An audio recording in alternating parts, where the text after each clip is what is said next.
નમસ્કાર મિત્રો, સ્વાગત છે તમારું ખેડૂત ખબર યુટ્યુબ ચેનલમાં। આ વિડીયોમાં આપણે આજના તાજા સમાચાર મેળવીશું।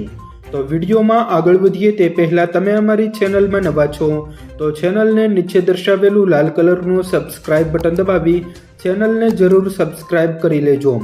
તો ચાલો મિત્રો, આજના સૌપ્રથમ મુખ્ય સમાચાર જોઈએ। ધોરણ 10 અને ધોરણ 12ના બોર્ડની પરીક્ષાના વિદ્યાર્થીઓ માટે સારા સમાચાર। મિત્રો, ગુજરાતમાં ધોરણ 10 અને ધોરણ 12ની બોર્ડની પરીક્ષાઓના વિદ્યાર્થીઓ માટે લાભના સમાચાર આવ્યા છે।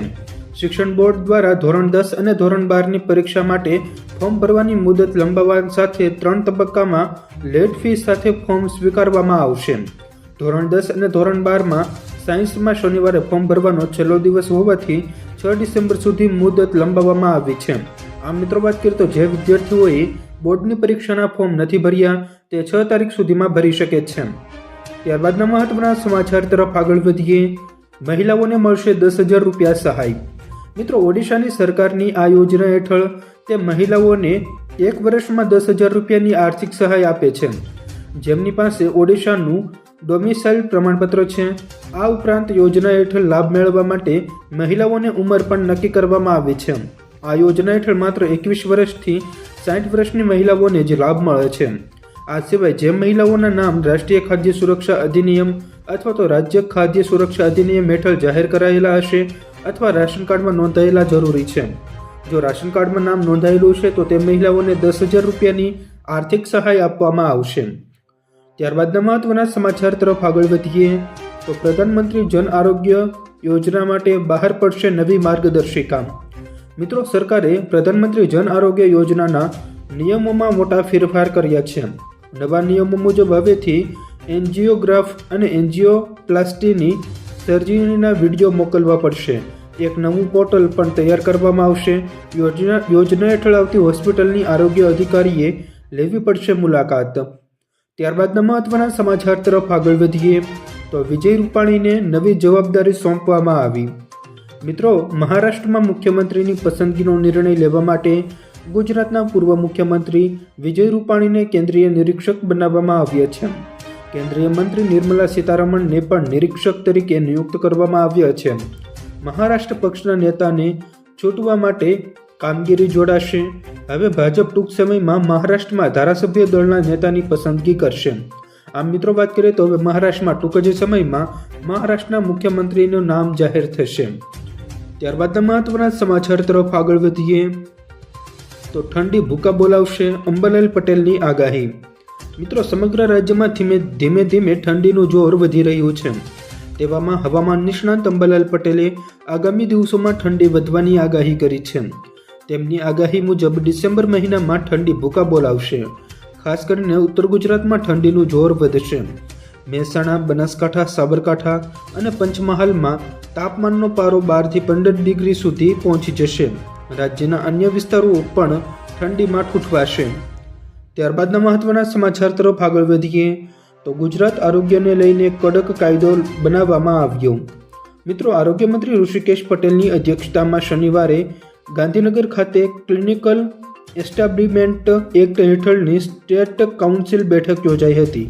આ બેઠકમાં ક્લિનિકલ એસ્ટાબ્લિશમેન્ટ એક્ટ હેઠળની આઈઓ તેમજ આ અધિનિયમ હેઠળના પ્રવર્તમાન જોગવાઈઓ, જરૂરી સુધારા અને પ્રવર્તમાન સમયમાં થઈ રહેલા હોસ્પિટલના રજિસ્ટ્રેશન સંદર્ભે વિગતવાર સમીક્ષા કરવામાં આવી હતી। ત્યારબાદના મહત્વના સમાચાર તરફ આગળ વધીએ તો ગુજરાતમાં વાવાઝોડું અને માવઠાની આગાહી। મિત્રો, રાજ્યમાં અંબાલાલ પટેલે ફરી એકવાર કાતિલ ઠંડીની આગાહી કરી છે।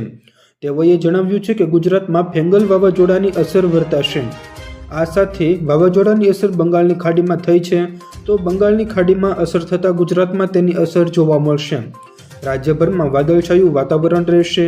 આ વાદળછાયું વાતાવરણ 4 થી 8 ડિસેમ્બર સુધી રહે તેવી આગાહી કરવામાં આવી છે।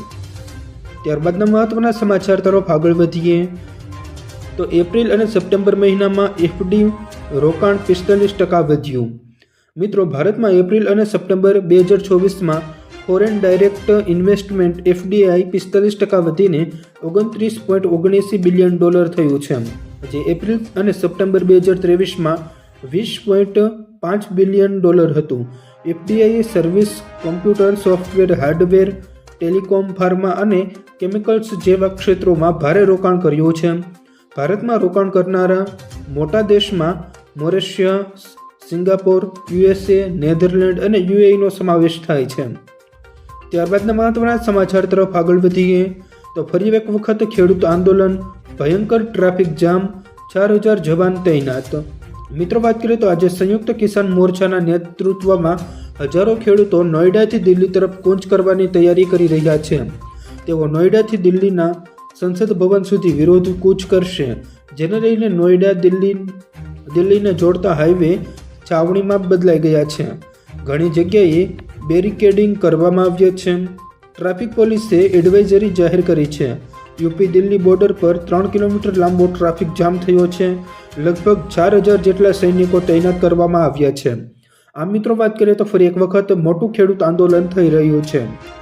ત્યારબાદના મહત્વના સમાચાર તરફ આગળ વધીએ તો ધોરણ 8 સુધીના વિદ્યાર્થીઓ માટે શરૂ થશે આ યોજના. મિત્રો રાજ્ય સરકારી અને ગ્રાન્ટ ઇન એઇડ પ્રાથમિક શાળાઓના બાલવાટિકાથી ધોરણ 8 સુધીના વિદ્યાર્થીઓને પીએમ પોષણ યોજનામાં આપવામાં આવતા બપોરના ભોજન ઉપરાંત પૌષ્ટિક અલ્પાહાર મુખ્યમંત્રી પૌષ્ટિક અલ્પાહાર યોજના દ્વારા આપવામાં આવશે. મુખ્યમંત્રી ભૂપેન્દ્ર પટેલે ગુજરાત મિશન અંતર્ગત મુખ્યમંત્રી પૌષ્ટિક અલ્પાહાર યોજના શરૂ કરવાનો નિર્ણય કર્યો છે. ત્યારબાદના મહત્વના સમાચાર તરફ આગળ વધીએ તો ચાઇનીઝ દોરી અને તુક્કલ અને ડીજે પર પ્રતિબંધ. મિત્રો વાત કરીએ તો ઉત્તરાયણના તહેવાર હજુ 1.5 મહિનો બાકી છે, ત્યારે શહેર પોલીસ કમિશનર દ્વારા ઉત્તરાયણને લઈને જાહેરનામું બહાર પાડવામાં આવ્યું છે, જેમાં જીવનું જોખમ રહે તે રીતે પતંગ ઉડાડવા, લાગણી દુભાય તેવી રીતે ધ્વનિ પ્રદૂષણ થાય તે રીતે લાઉડસ્પીકર વગાડવા, ઉશ્કેરણીજનક લખાણવાળા પતંગ ઉડાડવા તેમજ લાકડી દંડા લઈને પતંગ પકડવા, જાહેરમાં ઘાસચારો વેચવા, ચાઇનીઝ દોરી તુક્કલના ઉપયોગ પર પ્રતિબંધ ફરમાવવામાં આવ્યો છે. આ મિત્રો વાત કરીએ તો ઉત્તરાયણને લઈને કડક કાયદાઓ લાગુ કરવામાં આવ્યા છે. ત્યારબાદના મહત્વના સમાચાર તરફ આગળ વધીએ તો અરવિંદ કેજરીવાલ પર જીવલેણ હુમલો. મિત્રો વાત કરીએ તો દિલ્હીના મુખ્યમંત્રી અરવિંદ કેજરીવાલ ઉપર હુમલો થયો છે. દિલ્હીના પૂર્વ મુખ્યમંત્રી અને આમ આદમી પાર્ટીના રાષ્ટ્રીય સંયોજકની સુરક્ષામાં ગંભીર ચૂક થઈ છે.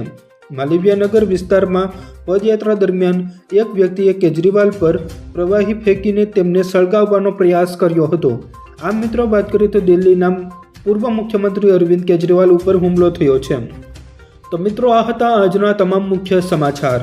જો મિત્રો તમને અમારો આ વિડીયો પસંદ આવ્યો હોય તો વિડીયોને લાઈક કરો, તમારા મિત્રો સાથે શેર કરો અને અમારી ચેનલને હજુ સુધી સબસ્ક્રાઇબ ન કરી હોય તો ચેનલને જરૂર સબસ્ક્રાઇબ કરી લેજો, જેથી તમને અમારા સવાર બપોર સાંજના તાજા અગત્યના સાચા અને સચોટ સમાચાર સૌપ્રથમ મળી શકે.